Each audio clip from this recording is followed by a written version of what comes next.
Dialog Allah dengan Nabi Musa AS. Assalamualaikum warahmatullahi wabarakatuh.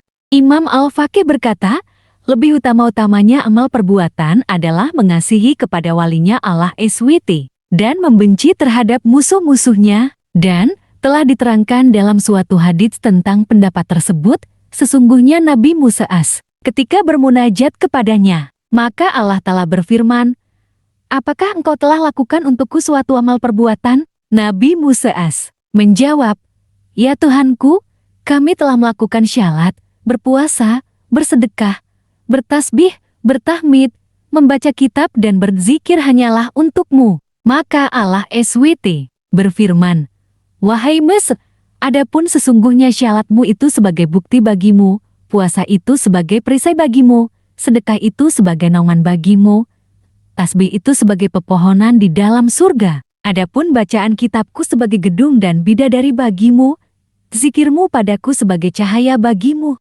Jadi semua ini hanyalah untukmu. Lantas amalmu yang mana yang telah engkau lakukan untuk diriku? Maka Nabi Musa menjawab, ya Tuhanku, tunjukkanlah kepadaku perbuatan yang mana yang harus aku lakukan untukmu. Lalu Allah SWT berfirman, wahai Musa, adakah engkau mengasihi wali-waliku demi aku dan membenci musuh-musuhku hanya demi aku? Akhirnya Nabi Musa menjadi mengerti bahwa amal perbuatan paling utama-utamanya adalah mengasihi yang dikasihi oleh Allah dan membenci yang dibenci oleh Allah. Kemudian Allah SWT memutuskan hukum di antara para makhluk ketika mereka berdiri di hadapan Tuhannya. Lalu, Dia mengatakan kepada mereka, di manakah orang-orang yang mempunyai perkara penganiayaan? Kemudian, datanglah dua orang maju ke depan dan selanjutnya diambillah seluruh kebaikan dari orang yang menganiaya untuk diberikan kepada orang yang dianiaya. Pada hari ini,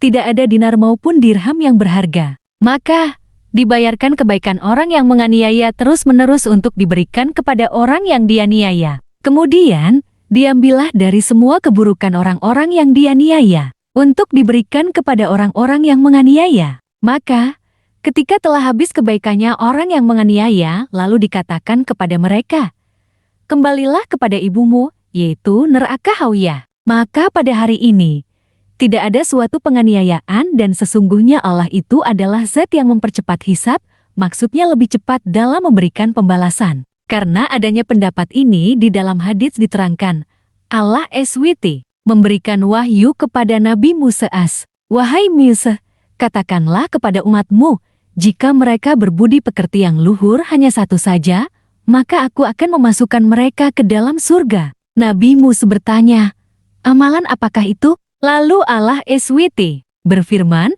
agar mereka ridho terhadap musuh-musuh mereka. Nabi Musa bertanya, ya Tuhanku, bagaimana kalau mereka sudah meninggal? Lalu Allah SWT berfirman, sesungguhnya aku adakah zat yang hidup dan tidak akan mati selama-lamanya. Katakanlah kepada mereka agar mereka ridho kepadaku.